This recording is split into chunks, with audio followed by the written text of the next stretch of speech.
আসসালামু আলাইকুম রহমতুল্লাহি বারাকাতুহু। আশা করি তোমরা ভালো আছো। আমি তো অনেক ভালো আছি। সকল বন্ধুদের গুড মর্নিং। সকালে উঠে বললাম বিরাজ করছিলাম, যে ভাবলাম ছোট একটা মিনি ভিডিও করি।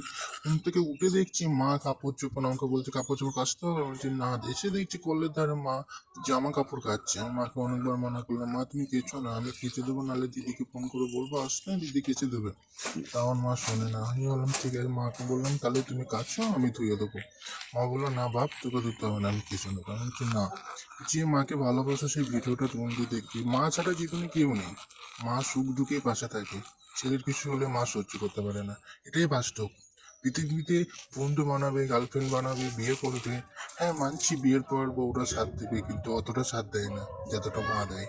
যতটা নিঃস্বার্থে মা ভালোবাসে, অন্য কেউ নিঃস্বার্থে ভালোবাসে না। সব স্বার্থ ছাড়া কেউ কাছে আসে না ভাই।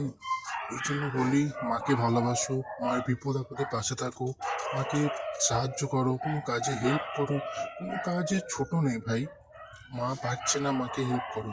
কাজটা করতে এতটা ভালো লাগে, এতটা সুকুন, যে করে সেই জানে। তারপরে মা কাঁদছিল, আমি ধুয়ে দিচ্ছিলাম। মাকে বললাম ঠিক আছে মা, তুমি চলো উপরে, আমি নিয়ে যাচ্ছি। মা বলে ঠিক আছে, ওদের দিচ্ছি। মা ওদের দিচ্ছি, ওকে বাই, আল্লাহ হাফেজ, ভিডিওটা এখন শেষ করলাম।